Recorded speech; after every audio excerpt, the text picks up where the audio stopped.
So back by popular demand is the next in the series of putting the scope inside a lock and taking a look.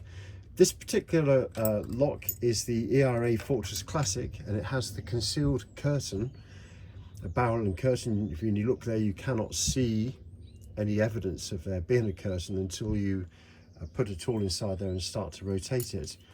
For this lock to have a concealed curtain, there needs to be a lip on the inside of the case there that the barrel itself indexes into.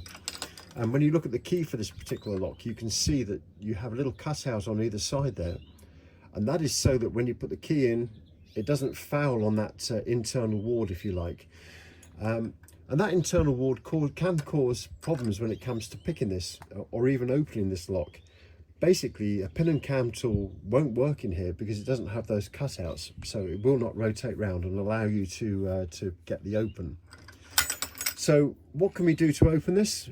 Well, if you use the GJ multi-pick, you can see this is the 5 gauge tip on the large handle, and here we've got his long wire.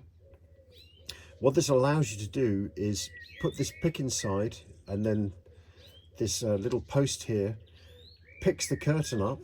And what you can do is when you pick that curtain up, and you can see it there on the scope, you can see when I push that all the way to the back of the lock, donk, that is now out of the way, but it's able now to tension this lock using this pick.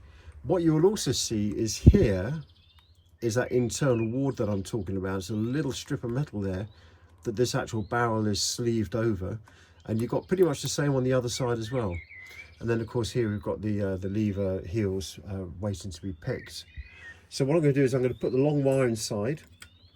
I've taken the curtain spring out of this lock for the purposes of doing this demonstration. So we just put this in there and rotate that round. There we go. Okay, so now we have a pick wire inside, and we are able to tension this this particular lock using this GJ multi-pick. So I'm going to pick up the tension there. Let me just make sure that hasn't gone out the back of the case there while I've been talking. There we go. So let's rotate that round.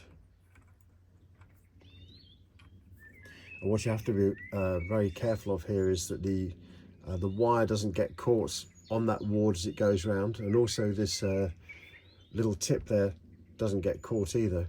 That's pushed all the way in, and I maybe could just about see that it's just running along that side of the ward on the other side.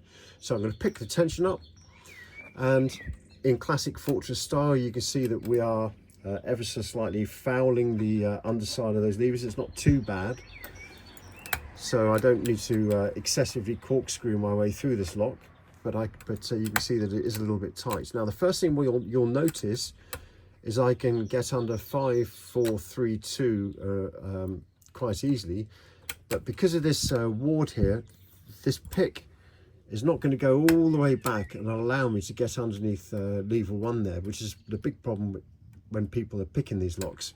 So what we'll do is we'll just set the levers 5, 4, 3 and 2, and then we'll see whether we can get onto 1 afterwards.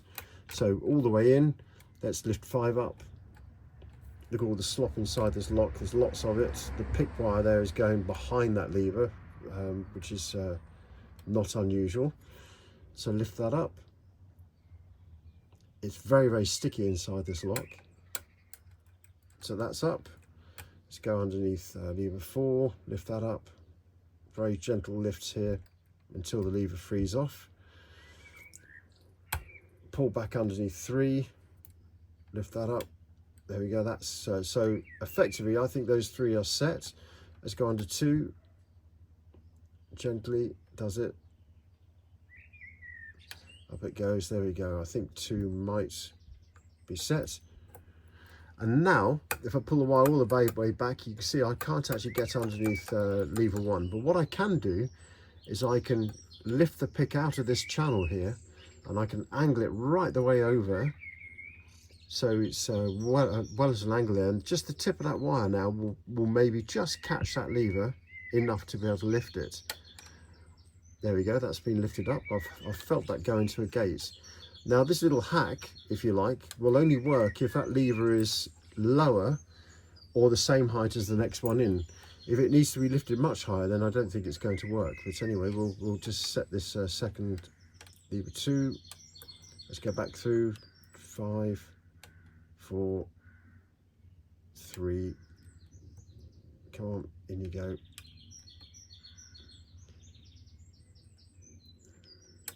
4, 3. It's very, very sticky. When I'm moving one, everything's moving. This lock is heavily bound now. There we go. It was one of those 3 that was just sticking there, and we've now got the lock. The bolt is being thrown, as you can see. So yeah, so we are able to pick this, and when you look, luckily for me, these last 2 levers here are the same height as evidenced on the key there. But if this lever here was a very high lift lever, there's no way that we're going to be able to angle this wire across and lift that up without actually influencing the second lever in. So so it can be curtain picked if it's favourable, as you can see.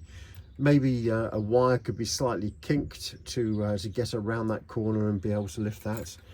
The only other thing that you can use to open this,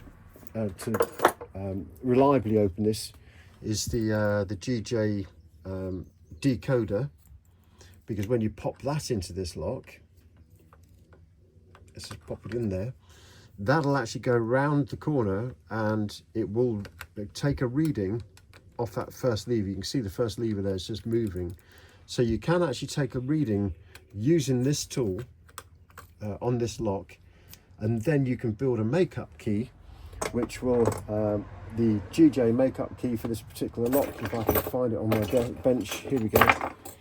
The makeup key actually has those 2 cutouts, so that the Fortress Classic can be opened using this tool.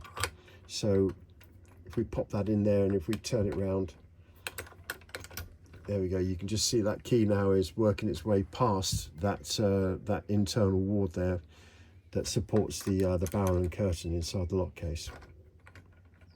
There you go, a bit of Fortress Classic picking fun, and maybe hopefully a couple of hints and tips there to help you if you come across one of these in the field.